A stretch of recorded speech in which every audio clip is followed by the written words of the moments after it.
नमस्कार विद्यार्थी मित्रांनो, मी मयूर डांगरे आपल्या या यूट्यूब चॅनलवर स्वागत करते. आज आपण क्लास 7चा प्रॅक्टिस सेट 42 पाहणार आहोत. त्यामधील पहिला क्वेश्चन आहे, कंप्लीट द फॉलोइंग टेबल. एक टेबल दिलेला आहे आपल्याला, ज्यामध्ये बघा रेडियस दिलेली आहे 7, तर रेडियस आणि डायमीटर काढायची आहे आणि सर्कम्फरन्स काढायचा आहे. तर आपल्याला माहिती आहे मित्रांनो, रेडियसच्या डबल काय असतो, डायमीटर असतो. आणि सर्कम्फरन्स काढताना सर्कम्फरन्सचा फॉर्म्युला यूज करावा लागेल, जो असतो पाय इंटू डी. आणि या दोन्हीही सहाय्यानं आपल्याला काय करायचं आहे, हा टेबल पूर्ण कंप्लीट करायचा आहे. ठीक आहे. तर विद्यार्थी मित्रांनो, त्यामध्ये आपण स्टेप वाईज हे सगळं सॉल्व करणार आहोत. डायरेक्ट उत्तर लिहून चालणार नाही आहे, आपल्याला याला सोडवायचं आहे. थोड्या सोडवलेल्या पद्धतीनं आपण ते काय करूया, सॉल्व करूया. ठीक आहे. तर चला विद्यार्थी मित्रांनो बघूया. जसं आपल्याला माहीत आहे, काय माहीत आहे, वी यूज द फॉर्म्युला. जसं डायमीटर आहे, डायमीटरचा फॉर्म्युला आहे 2 इंटू आर. सर्कम्फरन्स सीचा फॉर्म्युला आहे 2 पाय आर. और सर्कम्फरन्सचा दुसरा फॉर्म्युला आहे जो आहे पाय इंटू डी. आता पाय इंटू डी कधी यूज करायचा आहे, जेव्हा डीची व्हॅल्यू दिलेली असेल तेव्हा सर्कम्फरन्सचा आपण हा फॉर्म्युला यूज करू. जेव्हा आरची व्हॅल्यू आपल्याकडे असेल तेव्हा आपण सर्कम्फरन्सचा हा फॉर्म्युला यूज करू. अशा प्रकारे विद्यार्थी मित्रांनो आपल्याला पूर्ण काय करायचं आहे, fill in the blank complete करायचं आहे. तर पहिल्या नंबरची ब्लँक होती, जी आर दिलेला आहे आपल्याला 7 सेंटीमीटर. आणि आपल्याला काय करायचं आहे, यावरून डी आणि सर्कम्फरन्स म्हणजे डायमीटर आणि सी सर्कम्फरन्स आपल्याला फाइंड करायचं आहे. तर डी आपण कसं फाइंड करत असतो, डीचा फॉर्म्युला आहे 2 इंटू आर. 2 इंटू आर किती आहे, 7. म्हणजेच काय झालं, 7 इंटू 2 म्हणजेच किती झाले, 14. हे 14 काय झालं विद्यार्थी मित्रांनो, आपला डायमीटर झाला. त्याच प्रकारे आपण सर्कम्फरन्स, आता सर्कम्फरन्स काढणार आहोत. तर सर्कम्फरन्सचा 2 फॉर्म्युला आहे आपल्याकडे. कोणता फॉर्म्युला यूज करणार आहोत आपण, ज्यामध्ये डी दिलेला आहे. आज कारण आत्ताच आपण डी काढलेला आहे, म्हणजे आपल्याकडे डी आहे, म्हणून डी आहे. तर आपण कोणता सर्कम्फरन्सचा फॉर्म्युला यूज करणार आहोत, तो करणार आहोत आपण पाय इंटू डी. ठीक आहे. तर पायची व्हॅल्यू विद्यार्थी मित्रांनो सगळ्यांना माहीत आहे, 22/7. आणि डीची व्हॅल्यू आपण काढलेली आहे, ती आहे 14. 7 1 7 आणि 7 2 14 केलं आणि 22 इंटू 2 जर केले तर ते किती होतात विद्यार्थी मित्रांनो, 44 होतात. तर अशा प्रकारे सेंटीमीटर, अशा प्रकारे आपण दोन्ही ब्लँक काढलेले आहे. आपल्याला त्यांनी रेडियस दिलेला होता 7, तर रेडियस जर 7 दिलेला आहे तर डायमीटर आपली किती झाली विद्यार्थी मित्रांनो, 14 झाली. आणि आपला सर्कम्फरन्स आपण काढलेला आहे तो किती झाला, 44 झाला. अशा प्रकारे आपण दुसरा प्रश्न सॉल्व करूया. दुसऱ्या प्रश्नामध्ये बघा काय दिलेलं आपल्याला, डायमीटर दिलेला आहे 28 दिलेला आहे. यावरून आपल्याला काय करायचं आहे, रेडियस काढायचा आहे आणि आपल्याला काय करायचं आहे, सर्कम्फरन्स काढायचा आहे. तर विद्यार्थी मित्रांनो आपल्याला माहीत आहे की डायमीटरच्या हाफ ते काय असते, रेडियस असते. तर डायमीटर आपल्याला दिलेला आहे 28 सेंटीमीटर आणि रेडियस काढताना आपल्याला काय करावं लागेल, d/2. म्हणजे डी आहे आपला, डायमीटर आहे आपला 28, त्याला डिवाइड जर 2 न केलं तर आन्सर किती येईल विद्यार्थी मित्रांनो, 40 सेंटीमीटर. म्हणजे आपण रेडियस काढलेला आहे जो आपला 14 सेंटीमीटर. आणि आपण त्याच नंतर काय करणार आहोत, सर्कम्फरन्स काढणार आहोत. आता आपल्या यामध्ये सर्कम्फरन्स काढताना दोनपैकी कोणताही फॉर्म्युला यूज केला तरी आपल्याला तो चालणार आहे. तर आपण एक सिंपल फॉर्म्युला यूज करू, जो आहे पाय इंटू डी. पायची व्हॅल्यू आहे 22/7 आणि डी आपल्याकडं दिलेला होता ऑलरेडी, तो होता 28. 7 1 7 आणि 7 4 28. म्हणजे 22 इंटू 4 जर केले तर ते किती होतील विद्यार्थी मित्रांनो, 88 होतील. म्हणजे आपल्याला काय मिळालेलं आहे, आपल्याला मिळालेला आहे सर्कम्फरन्स जो आपला आहे 88. म्हणून आपण ब्लँकसुद्धा भरून घेऊया. ब्लँक भरताना डायमीटर होता 28, तर रेडियस आला त्याचा 40 सेंटीमीटर आणि सर्कम्फरन्स किती आला, 88 सेंटीमीटर. अशा प्रकारे विद्यार्थी मित्रांनो तिसरा प्रॉब्लेम आपण बघूया. तिसरामध्ये बघा रेडियस आणि डायमीटर काढायचा आहे. आपल्याला त्यांनी सर्कम्फरन्स दिलेला आहे, तो दिलेला आपल्याला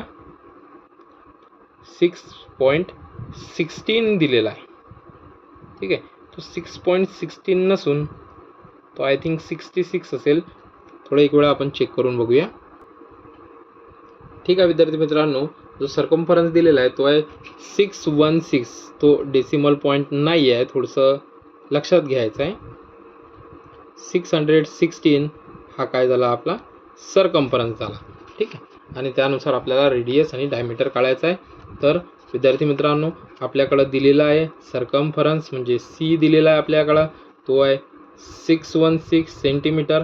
यावरून आपण काय करूया, डायमीटर काढूया. तर आपल्याला फॉर्म्युला माहीत आहे सीचा, सर्कम्फरन्सचा पाय इंटू डी. ठीक आहे. तर आता सी ची व्हॅल्यू आपल्याला मिळालेली आहे 616 इज इक्वल टू पायची व्हॅल्यू आहे 22/7 आणि इंटू डी आपल्याला काढायचा आहे म्हणून तो आपण जसं तसंच राहू देऊया. ठीक आहे. आता 616 इंटू 7/22 इंटू काय होणार आहे डी होणार आहे आणि हे जर आपण सॉल्व केलं तर याचा आन्सर येईल 198 सेंटीमीटर.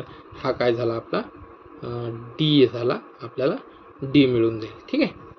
तर अशा प्रकारे विद्यार्थी मित्रांनो आपण डायमीटर काढला. आता डायमीटर काय असतो तर रेडियसच्या हाफ असतो म्हणून radius is equal to diameter upon 2 आणि डायमीटर आपल्याकडे 198 डिवाइड बाय 2 म्हणजेच किती आन्सर येईल 98 येईल आणि 98 काय होईल आपला रेडियस होईल.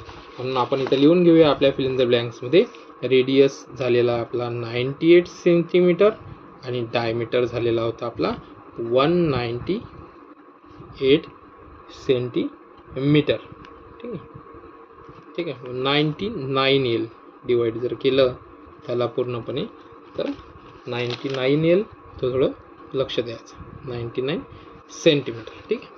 आणि याच प्रकारे 4th नंबरचा सुद्धा आपल्याला काय करायचे ब्लँक काढायचे.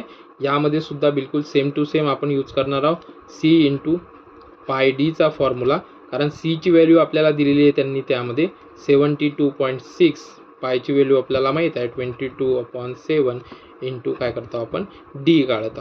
परत विद्यार्थी मित्रांनो 72.6 इंटू 7/22 इज इक्वल टू काय होईल डी आणि डी ची व्हॅल्यू आपल्याला मिळणार आहे 23.1 सेंटीमीटर. ही काय मिळाली आपल्याला डी ची व्हॅल्यू मिळाली. आणि आर ची व्हॅल्यू विद्यार्थी मित्रांनो माहीत आहे आपल्याला आर कसा काढत असतो आपण डिस्टन्स अपॉन जर 2 केले आणि डिस्टन्स आहे 23.1 अपॉन जर 2 केले तर आन्सर येईल त्याचं 11.55 सेंटीमीटर. म्हणजे आपल्याला इथं काय आहे रेडियससुद्धा मिळाला जो आहे 11.55. आपण लिहून घेऊया 11.55 सेंटीमीटर आपला रेडियस झाला आणि डायमीटर जो काढला होता आपण तो होता 23.1 सेंटीमीटर. अशा प्रकारे विद्यार्थी मित्रांनो आपण काय केलेलं आहे पूर्ण fill in the blank solve करून काढलेलं आहे. तुम्ही सुद्धा काय करायचं आहे पूर्णपणे सॉल्व करूनच ह्या fill in the blank fill करायचे आहे.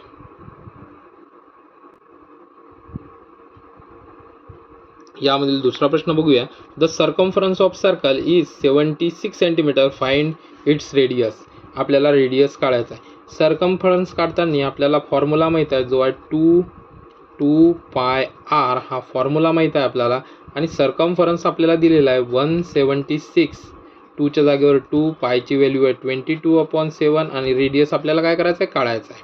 म्हणून आपण लिहूया 276 into 7 upon 2 into 22 is equal to काय राहणार आहे आपला आर राहणार आहे.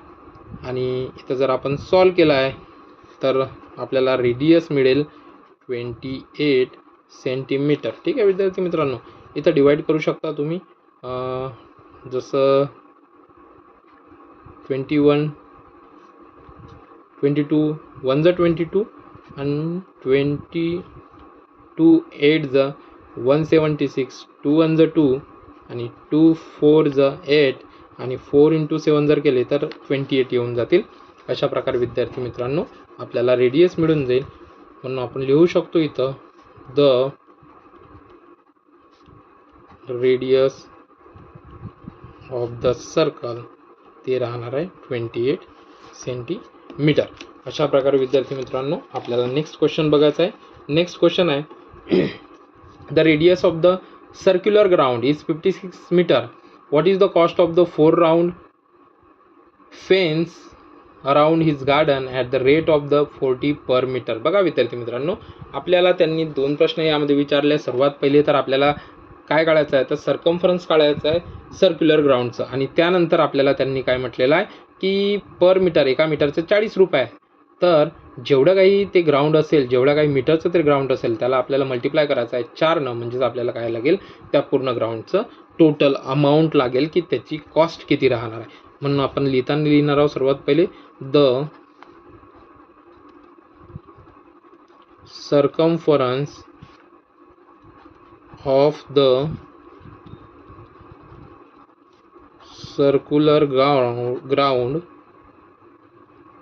ज्याचा फॉर्म्युला असतो 2πr.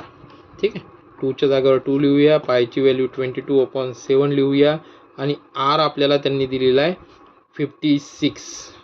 ठीक, 7 1 ज 7 आणि 7 8 ज 56 होतील. ठीक आहे, आणि जर 2 × 22 केले तर 44 आणि 44 × जर 8 केले तर ते आन्सर येईल 352 मीटर. म्हणजे पूर्ण ग्राउंड त्याचा सर्कम्फरन्स आहे 352 मीटर. आता त्यांनी आपल्याला काय सांगितलेलं आहे की 352 मीटर झालेला आहे ग्राउंड आपण काढलेला आहे.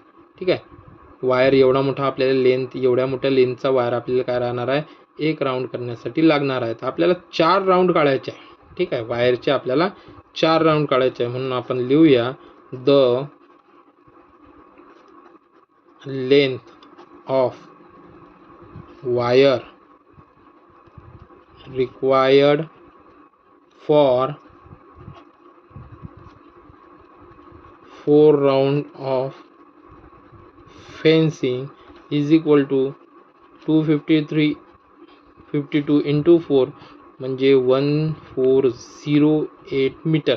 म्हणजे 1408 मीटर आपल्याला काय लागणार आहे, वायर लागणार आहे.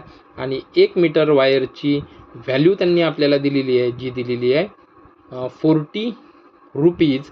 म्हणून आपण काय करणार आहोत तर कॉस्ट काढणार आहोत वायरची.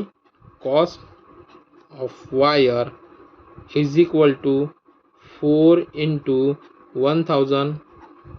1408. म्हणजे याची जर आपण व्हॅल्यू काढली तर ती राहणार आहे 56,320. एवढ्या रुपयाचा काय लागेल तिथं कॉस्ट लागेल. एवढ्या रुपयाचं त्या वायर खरेदीसाठी आपल्याला काय लागतील, पैसे लागतील. अशा प्रकारे विद्यार्थी मित्रांनो हा प्रॉब्लेम आपण सॉल्व्ह केलेला आहे. यानंतर शेवटचा प्रॉब्लेम बघूया, जो 4थ्या नंबरचा प्रॉब्लेम आहे. त्यामध्ये आपल्याला प्रश्न विचारलेला आहे the wheel of bullock cart has the diameter of 1.4 meter. How many rotation will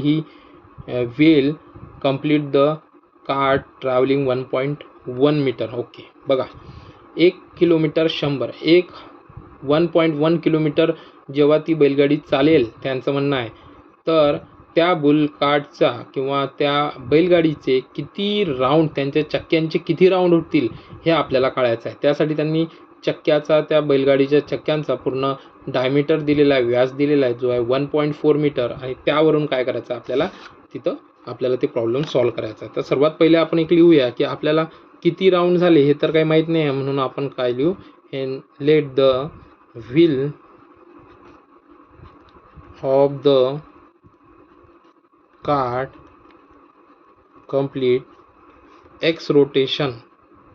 आपल्याला माहीत नाही आहे किती रोटेशन झाले किंवा किती होतील, म्हणून आपण त्याला कन्सिडर करूया एक्स रोटेशन. त्यानंतर आपण डिस्टन्स कव्हर करून राहिलो ते आपल्याला माहीत आहे, distance covered by the wheel आणि the circumference of the wheel into the number of rotation. बघा आता आपल्याला करायचं काय ते सांगतो मी तुम्हाला. therefore 1.1 एवढा डिस्टन्स कव्हर झालेला आहे. ठीक आहे, याला आपण 1000 न मल्टिप्लाय करू म्हणजे ते मीटरमध्ये कन्वर्ट होऊन जाईल. आणि 1.4 त्याचा डायमीटर आहे. त्यासोबत पायची व्हॅल्यू आहे 22/7 आणि किती रोटेशन झाले हे माहीत नाही, म्हणून आपण एक्स कन्सिडर केला आहे. ठीक आहे, म्हणून आता आपण व्हॅल्यू काढण्याचा प्रयत्न करूया. X is equal to 1.1 × 1000 × 7 divide by 1.4 × 22. then x is equal to 250 means the will complete 250 rotations. म्हणजे काय होतील 250 पूर्ण कंप्लीट रोटेशन होतील त्या बैलगाडींच्या चक्क्यांचे. व्हिडिओ आवडला असाल नक्कीच लाईक करा, सबस्क्राईब करा. थँक्यू.